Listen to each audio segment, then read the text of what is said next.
कि support resistance क्या होता है, किस लेवल पे मार्क किया जाता है, क्यों काम करता है और क्यों सपोर्ट रेजिस्टेंस और रेजिस्टेंस सपोर्ट बनता है। बिकॉज़ ज़्यादातर लोग इन चीज़ों पे ध्यान नहीं देते, वो बस रट लेते हैं कि जहाँ पे 3 बार रिएक्शन दिखाई वो सपोर्ट है, बट चीज़ें ऐसे काम नहीं करती। लेवल के आस-पास सभी कैंडल्स की जो बॉडी है वो खत्म होती है। सेम जो है यहाँ पे भी होता है और सेम जो है यहाँ पे भी होता है। उसके बाद मैंने देखा कि क्या आप भी जानना चाहते हैं कि किस तरीके से एक प्रोफेशनल ट्रेडर जो है डिमांड एंड सप्लाई ज़ोन्स को मार्क करता है और आपको कभी भी जो है डिमांड और सप्लाई ज़ोन्स को मार्क करने में प्रॉब्लम नहीं होनी चाहिए।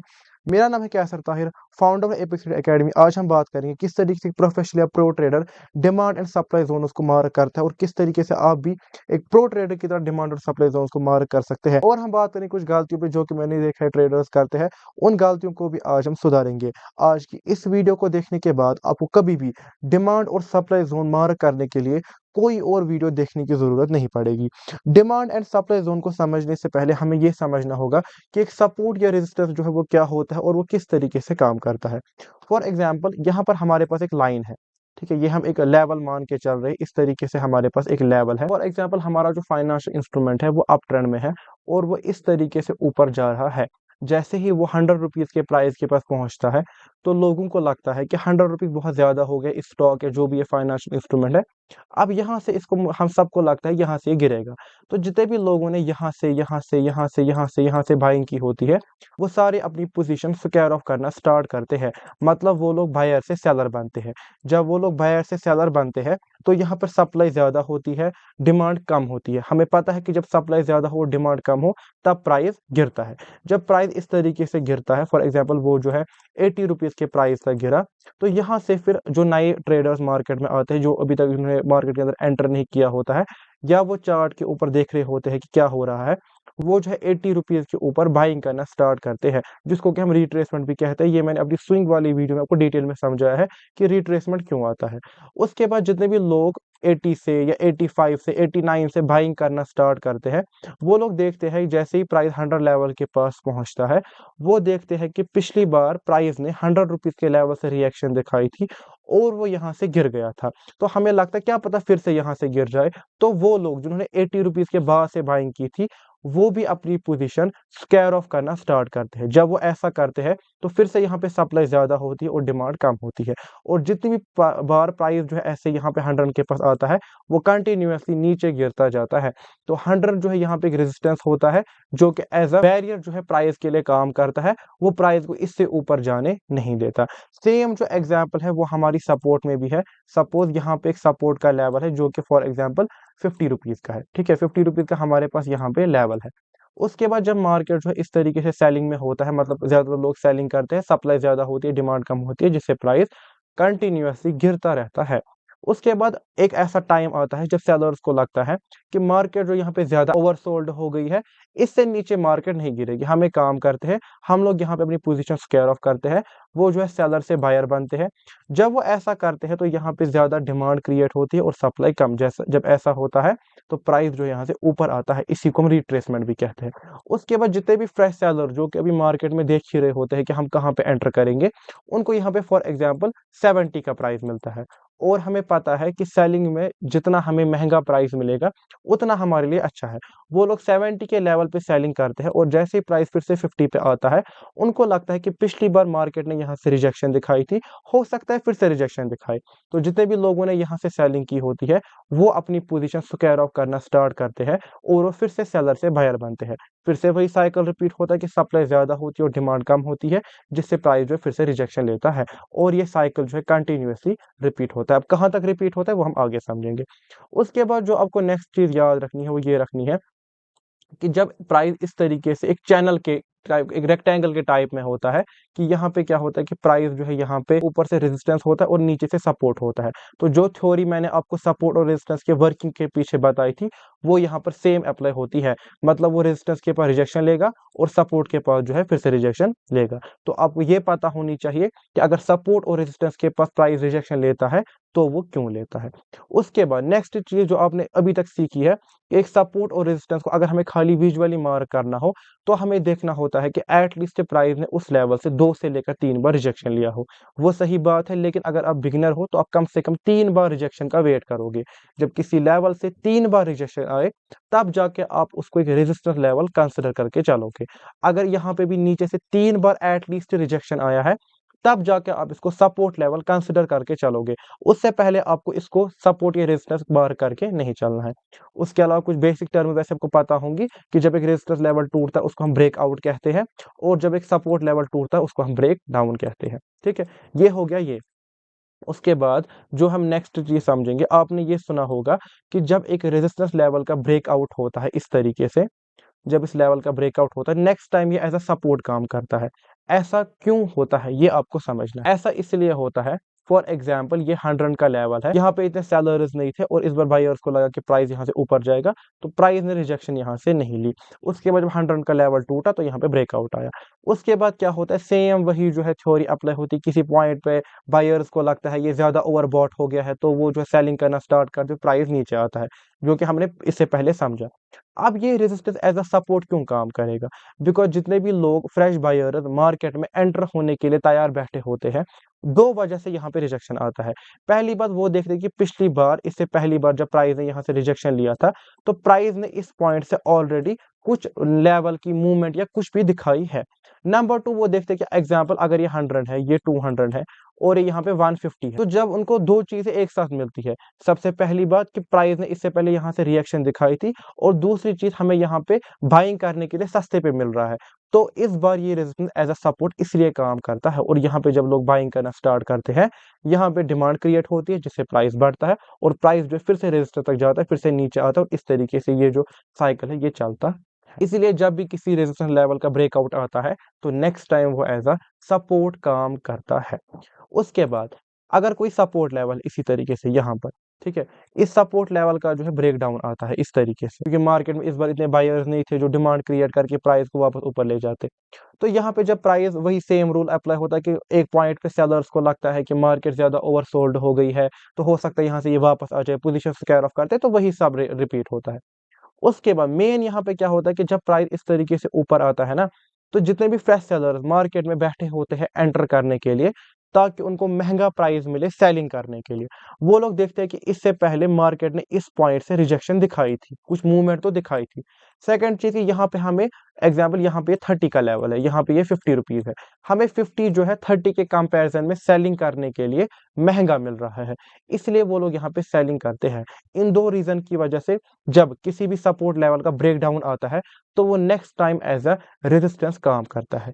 ये बेसिक चीजें आपको पता होनी चाहिए कि सपोर्ट रेजिस्टेंस क्या होता है, किस लेवल पे मार्क किया जाता है, क्यों काम करता है और क्यों सपोर्ट रेजिस्टेंस और रेजिस्टेंस सपोर्ट बनता है। बिकॉज ज्यादातर लोग इन चीजों पे ध्यान नहीं देते, वो बस रट लेते हैं कि जहां पे 3 बार रिएक्शन दिखाई वो सपोर्ट है, बट चीजें ऐसे काम नहीं करती। अब हम लोग समझेंगे कि सपोर्ट रेजिस्टेंस को कैसे मार्क करते हैं, उसके बाद हम लोग समझेंगे कि डिमांड और सप्लाई जोन जो है वो कैसे हमें प्रोफेशनली मार्क करना है। तो अब हम लोग जो है अपने चार्ट को खोलेंगे। ये मैंने आपके सामने गोल्ड यानी कि XAUSD का 15 मिनट टाइम फ्रेम का चार्ट खोला हुआ है। जो मैं बता रहा हूँ ये हर एक मार्केट, स्टॉक हो, क्रिप्टो हो, फॉरेक्स हो, कोई भी टाइम फ्रेम हो, हर एक जगह सेम टू सेम काम करेगी। ठीक है, तो एग्जाम्पल मैंने ये जो है लगभग मैंने 3 दिसंबर के आसपास से मैंने चार्ट खोला हुआ है। तो अगर मुझे यहाँ पर एक रेजिस्टेंस लेवल ढूंढना हो तो मुझे दूर से ही दिखाई दे रहा है कि ये एक रेजिस्टेंस लेवल यहाँ पर है, इसको हम व्हाइट से जो है वो मार्क करेंगे। ये यहाँ पे मैंने रेजिस्टेंस लेवल क्यों मार्क किया, अगर आप देखोगे प्राइस ने एक बार रिएक्शन ली है, 2 बार रिजेक्शन ली है और 3 बार रिएक्शन ली है, तो इस पॉइंट पर मैं बता सकता हूँ कि ये जो है एज अ रेजिस्टेंस लेवल काम करेगा। उसके बाद क्या होता है, प्राइस एक और बार रिजेक्शन लेता है और फाइनली यहाँ पे जो है प्राइस इस लेवल का ब्रेकडाउन देता है, फिर जब प्राइस ऊपर जाता है तो वापस नीचे आता है और इस टाइम ये जो रेजिस्टेंस है ये एज अ सपोर्ट काम करता है। यही मैंने आपको इससे पहले समझाया था। सेम टू सेम जो थ्योरी है वो हम अगर सपोर्ट लेवल पे ढूंढने की कोशिश करें तो मुझे यहाँ पर जो है यहाँ के आसपास एक सपोर्ट दिखाई दे रहा है यहाँ पर। ठीक है, अगर आप देखोगे प्राइस ने यहाँ पर रिजेक्शन ली है, ये रिजेक्शन ली है, ये रिजेक्शन ली है, यहाँ पे मैं बता सकता हूँ कि ये जो लेवल है अब ये एज अ सपोर्ट है। ठीक है, उसके प्राइस ने यहाँ पे भी इससे रिजेक्शन ली है। अब आप बोलोगे ये जो नीचे आके फिर वापस ऊपर गए, इसको हम ट्रैप कहते हैं। अगर आप चाहते हैं कि मैं ट्रैप के ऊपर एक डिटेल वीडियो आपको बना के दे दूं, do let me know in the comments. उसके बाद आप देखो कि प्राइस ने फिर से रिजेक्शन ली है, फिर से रिजेक्शन ली है, कितनी बार प्राइस ने रिजेक्शन ली है। इस लेवल का जो ब्रेकडाउन है वो प्राइस ने नहीं दिया है। ये तो मैंने आपको बताया कि बेसिक सपोर्ट या रेजिस्टेंस कैसे काम करता है और उसे किस तरीके से मार्क करते हैं। अब डिमांड या सप्लाई जोन क्या होता है? डिमांड या सप्लाई जोन जो है वो सपोर्ट और रेजिस्टेंस ही होता है, लेकिन उनमें कुछ डिफरेंसेस होती है।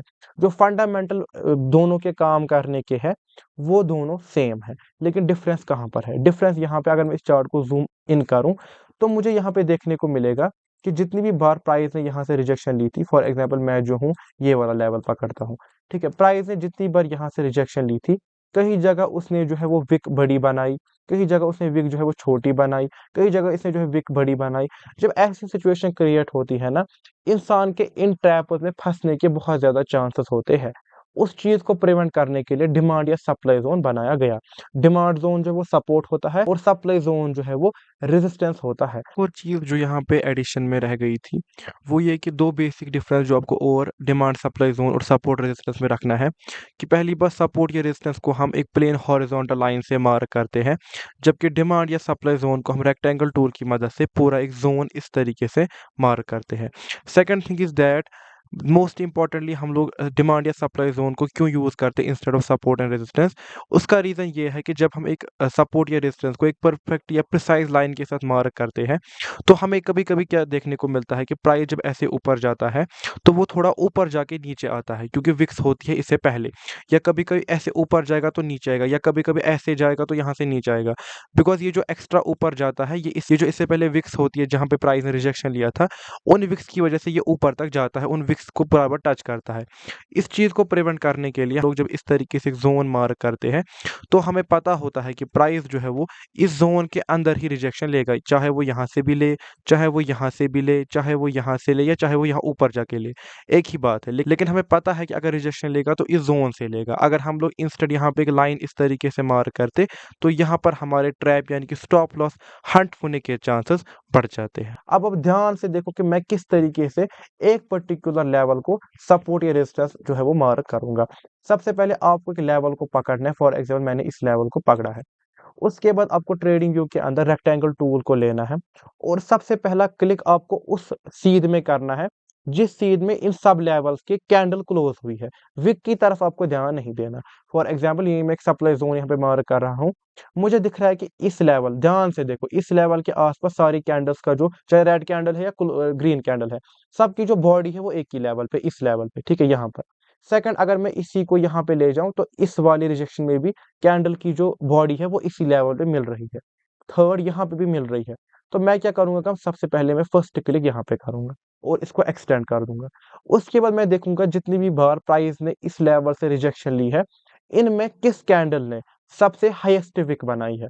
फॉर एग्जाम्पल इस यहाँ पे जो है ये जो बीच वाला ये वाला रिजेक्शन है, इसकी कैंडल ने इन तीनों रिजेक्शन में सबसे बड़ी विक बनाई है, हाई मारा है। तो वहां पर हम जो है उस सीध में दूसरा क्लिक करेंगे।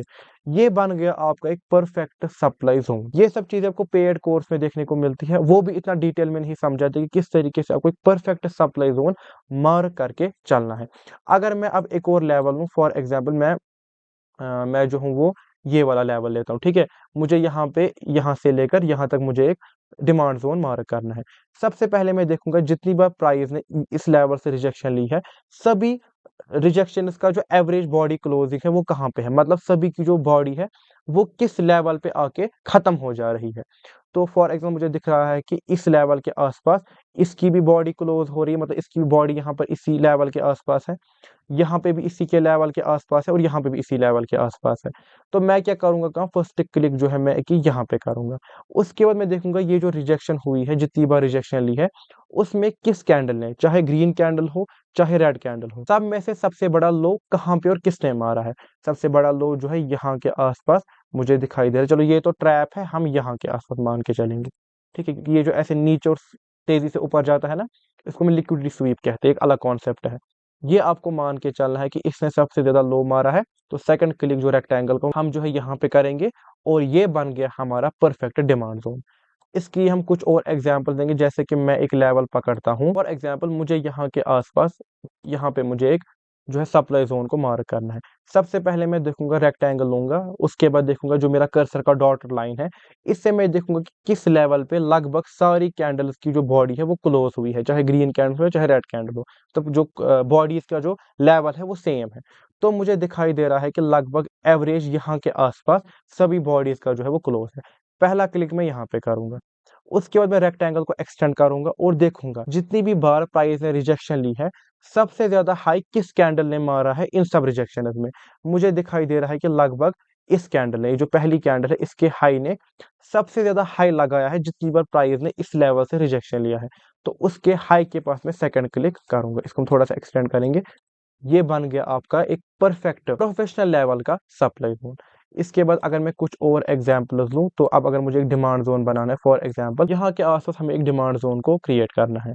हम रेक्टेंगल टूल लेंगे और देखेंगे किस पॉइंट पर जो कैंडल्स है, विक नहीं, कैंडल्स की जो बॉडी है वो सेम लेवल पे है लगभग। मुझे दिखाई दे रहा है कि इस लेवल के आस-पास जो कैंडल्स हैं वो सेम लेवल पे है। यहाँ पे हम जो है एक क्लिक करेंगे, उसके बाद जितनी भी प्राइस ने इस लेवल से रिजेक्शन ली है, हम उसका जो है वो लो मार्क करेंगे जिस कैंडल ने सबसे ज़्यादा लो लगाया है।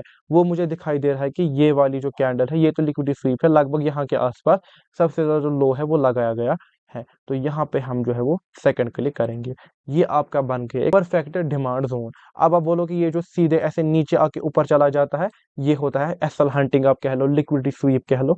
अगर मैंने आपको बताया, अगर आप चाहते हो कि मैं इसके ऊपर भी एक डिटेल वीडियो बना के लाऊँ, do let me know in the comments. उसके बाद मैं आपको थोड़ा-सा ज़ूम इन करता हूँ पिक्चर, ताकि आपको एक और बार रिवाइज़ हो जाए किस तरीके से आपको मार्क करना है। हम जो है पीछे जाएँगे और जहाँ पे हमने डिमांड और सप्लाई ज़ोन बनाया था, वहीं पे हम लोग वापस जाएँगे। जैसे कि फॉर एग्ज़ाम्पल हम लोगों ने यहाँ पे एक सप्लाई ज़ोन बनाया था। तो अगर आप यहाँ पे देखोगे, ये जो हम लोगों ने यहाँ पे डिमांड ज़ोन बनाया था, कैंडल बॉडी से मेरा क्या मतलब है? अगर आप देखोगे कि जो मैंने इसका मतलब रेक्टेंगल का ये अपर वाला जो साइड है, ये वाली साइड जो है, यहाँ पे जब प्राइस ने पहली बार रिजेक्शन लिया था, तो सब कैंडल्स की जो बॉडी थी वो लगभग यहीं के आस-पास खत्म होती है। सेम अगर मैं आपको बताऊँ, यहाँ पे भी लगभग यहीं पे खत्म होती है और यहाँ पे भी लगभग यहीं पे खत्म होती है। फिर मैंने देखा सबसे ज़्यादा लो किस कैंडल ने मारा है, वहाँ पे मैंने रेक्टेंगल का अपोज़िट साइड बनाया। यहाँ पे अगर मैं आपको बताऊँ, तो यहाँ पर अगर आप ध्यान से देखोगे, जब प्राइस ने इस पॉइंट पे रिजेक्शन लिया है, तो दोनों कैंडल्स की जो बॉडी है वो इस सीध में है। सेकंड की भी इस सीध में है, थर्ड की भी इस सीध में है। थोड़ा-सा अगर हम पीछे जाएँ, तो यहाँ पे भी अगर आप देखोगे कि इस सीध में है। ध्यान से देखो, अगर मैं ज़ूम इन करूँगा, तो यहाँ पे देखो इस लेवल के आस-पास सभी कैंडल्स की जो बॉडी है वो खत्म होती है। सेम जो है यहाँ पे भी होता है और सेम जो है यहाँ पे भी होता है। उसके बाद मैंने देखा कि किस कैंडल ने सबसे बड़ा हाई मारा है। वो जो है इस ग्रीन कैंडल के हाई ने, इन तीनों जितनी भी बार प्राइस ने रिजेक्शन लिया था, इस पॉइंट पे जो है सभी कैंडल्स में से इसने सबसे बड़ा हाई मारा था। तो रेक्टेंगल का जो अपोज़िट साइड है वो मैंने उसके लेवल पे लगाया। तो ये हमारा क्रिएट हो गया एक परफेक्ट सप्लाई ज़ोन। इस तरीके से आपको जो है परफेक्टली किसी भी डिमांड और सप्लाई ज़ोन को मार्क करना है। अगर आप इस अप्रोच के साथ डिमांड और सप्लाई ज़ोन को मार्क करोगे, आई गारंटी यू कि आप बड़ी-बड़ी ट्रेड्स को कैप्चर कर पाओगे और हर एक जो प्रोफेशनल ट्रेडर होता है, वो इसी तरीके से डिमांड और सप्लाई ज़ोन को मार्क करता है। मुझे उम्मीद है आपको हर बार की तरह ये वाली भी जो वीडियो पसंद आई। बाकी अगर आपको कोई भी पर्सनल ट्रेनिंग, कोर्सेज़ या लाइव बैच को जॉइन करना है, ऊपर आपको हमारी अकेडमी का व्हाट्सएप नंबर दिखाई दे रहा है, उस पे आप कॉन्टैक्ट कीजिए और मेरी टीम आपसे बात करेंगी। उसके अलावा अगर आपको किसी भी इंडियन ब्रोकर, फॉरेक्स ब्रोकर या प्रॉप फर्म में अकाउंट खुलाना है, तो नीचे मैंने सभी के लिंक दिए हुए हैं। उस लिंक से साइन अप करने पे आपको कुछ एडिशनल बोनस देखने को मिलेंगे। मैं मिलता हूँ आपसे अगली वीडियो में, तब तक के लिए बाय बाय।